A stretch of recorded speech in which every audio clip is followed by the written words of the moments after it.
So let's go to our next step, which is the analysis of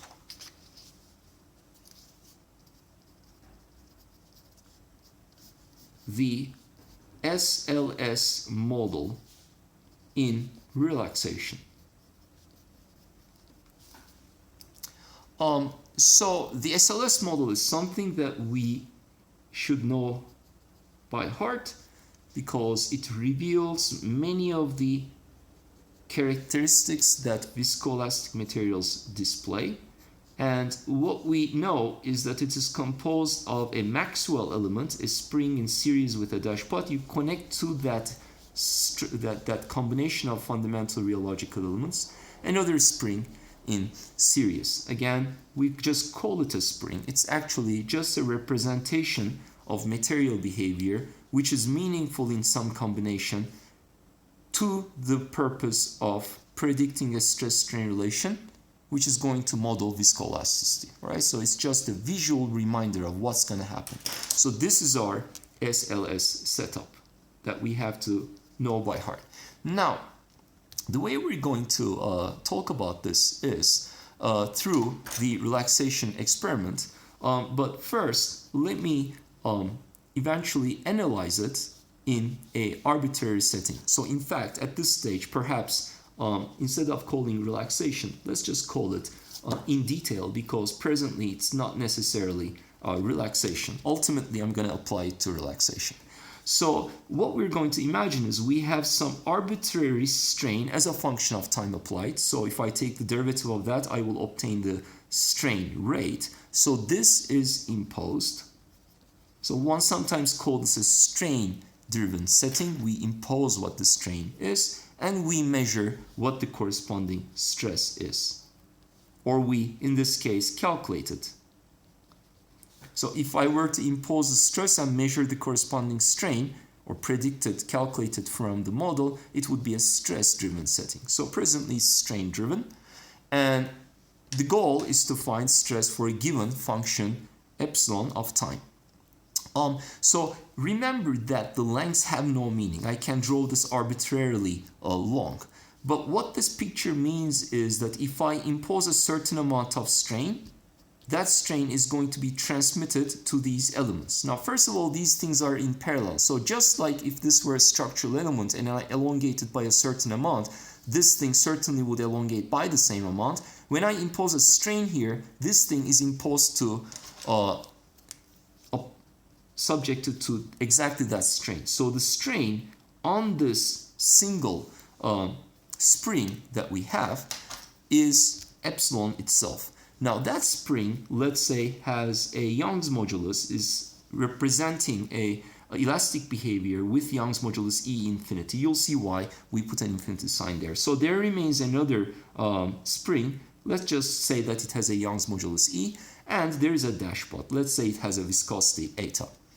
So on the other hand, just like if I had two, in general, let's say springs here, or two let's say dashpots, or for that matter a spring and a dashpot in this case, when I elongate it by a certain amount, that total elongation is the sum of the elongations of one and the other individual parts. In this case, the total strain is going to be a sum of the individual strains that these fundamental rheological elements experience. So let us say that the amount of strain that the spring experiences epsilon subscript E, and the amount of strain that the dashpot experiences as epsilon V. Okay, just because this is a pure elastic and that's a pure viscous type behavior. So now what we immediately observe is our first important relation, and that first important relation tells us that the total strain can be represented as a sum of elastic and viscous strains, similar to the case of plasticity indeed. Okay, so this is not something very foreign on its own. Okay, and it comes from this pictorial depiction of our viscoelastic behavior, which we yet need to quantify explicitly by the calculation of sigma t. All right, Good. So now I want to analyze this model. So what I'm going to do is, again, think of it as almost like a actual structural model, which it is not. It's a rheological model, a material model, but think of it as a structure. So I will draw free body diagrams by taking certain cuts. I'll take cuts here, there, and there. Okay, so the green lines indicate cuts. And I'm going to go ahead and draw the blown apart version of the same diagram of springs and dashpots. And I'm going to draw some arrows to indicate directions of not forces but stresses, because I'm at the material level, material representation. And forces and therefore stresses are equal and opposite. Where I take a cut, here there is a dashpot. Let's draw it like this.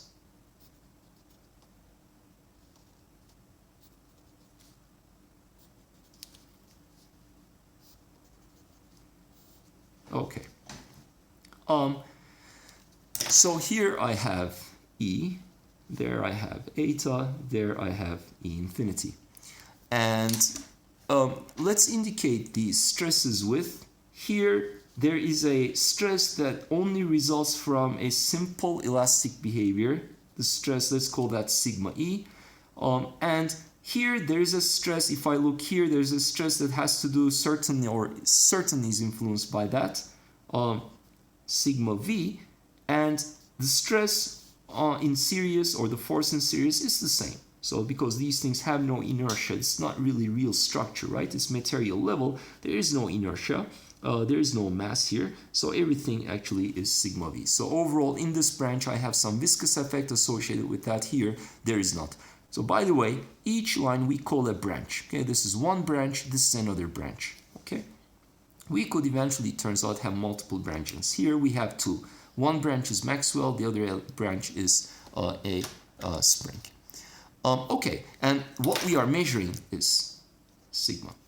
Now, first of all, this diagram immediately reveals us our second important equality, which says that the total stress, which is going to be a function of time in general, is a sum of a elastic part and a viscous part. Now, such a decomposition of the stress into two parts we have not quite seen before, okay? But indeed, in this case, that's what the model implies. Okay, naturally, we don't have to discuss a lot when we draw this picture, this rheological model. That's what immediately implies. Well, we're calling it elastic and viscous. You can call it 1, 2, A, B, apple, orange. Really doesn't matter as long as we understand what we're talking about. Same thing for the strains in general, in fact. But it's good to agree on a notation so that we can communicate effectively. So, first of all, what is sigma E? Well, sigma E is associated with the deformation of the spring. That spring is subjected to a certain strain, and the corresponding elastic modulus E infinity, and therefore the corresponding stress is purely elastic. It's equal to E infinity times epsilon. That's easy. Now, what's the stress on the, that's equal to sigma V? Well, there is actually a straightforward way to write it. Well, the stress sigma V acts on both of these elements, but if I look at the part that's associated with this, well, that element experiences a certain amount of strain epsilon E, has a Young's modulus E, and I am measuring a sigma V, and therefore the stress is equal to E times epsilon E. Now notice that this is also a concept that we had seen before in the case of plasticity. So material modeling in different contexts has similarities, as we are now beginning to realize. Now, and in that respect, now we see further similarity, because if we expand epsilon E by making use of 1, we see that epsilon E is epsilon minus epsilon V. Good. So now, what's my goal? You give me a certain strain as a function of time, and we'd like to predict stress as a function of time. That's the goal. That's the goal of the material model. And hopefully, for a given strain, if I do an experiment and measure a stress, my model prediction will give me a stress variation that is close to the experimental data. So then this would be a good model, for instance, right? So you give me the strain, I give you the stress. Everything's a function of time. So we look here. You give me the strain. So I want to calculate the stress. Strain.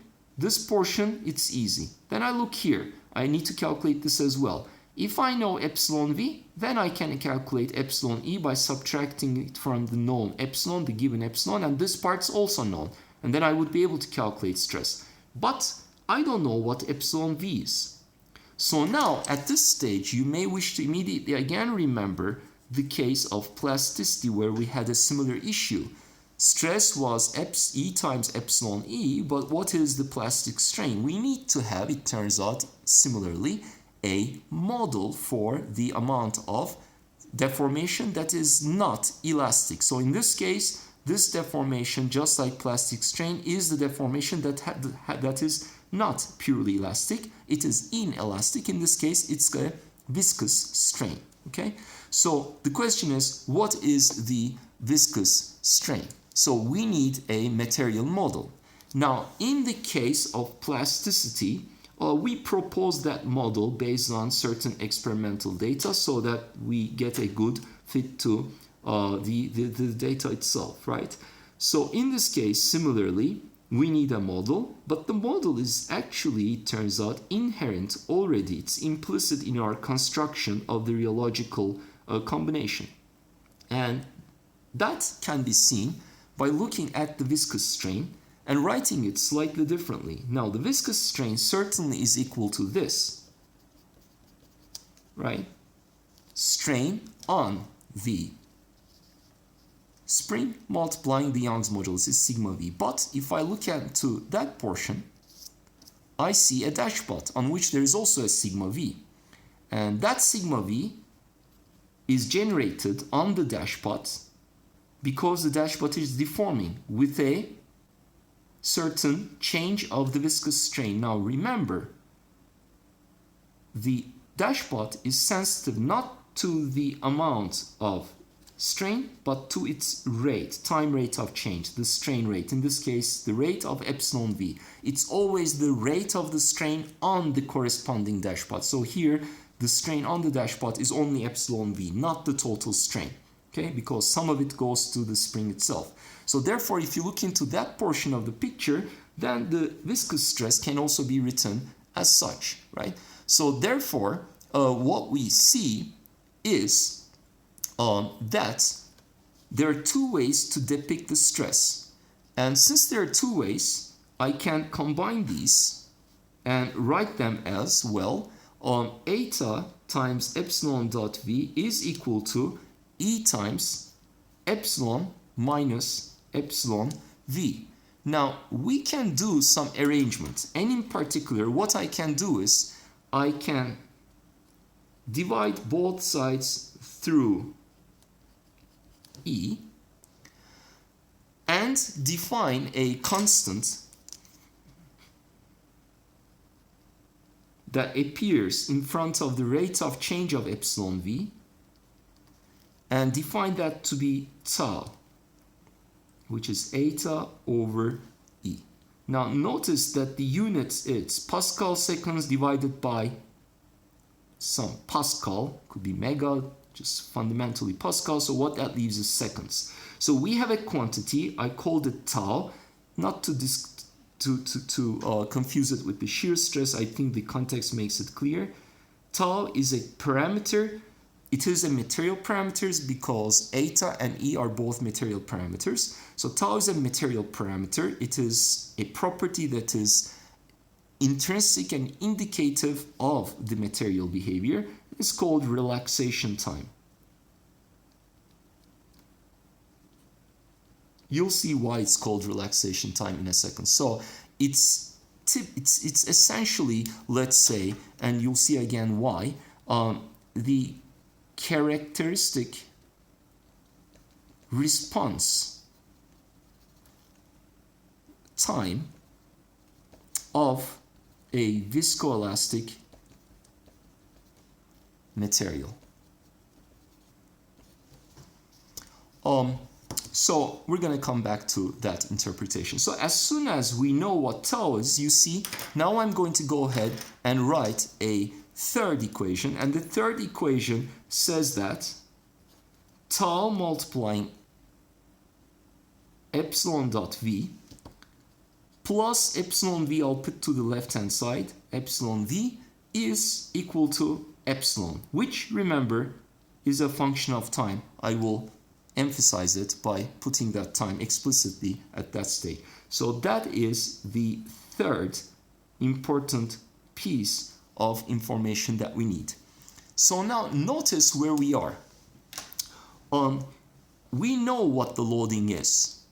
The loading is imposed through the strain, is a function of time. My goal is to calculate the stress as a function of time.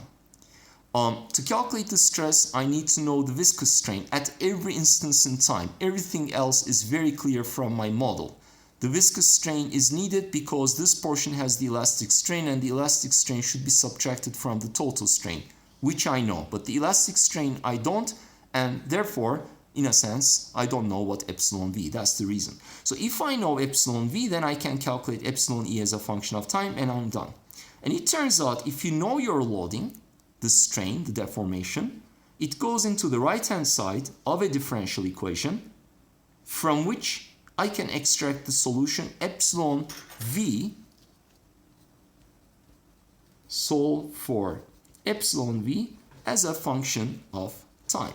And I'm done, because as soon as I know epsilon v at every instance in time, I go back there and I know what sigma v is, and I'm done.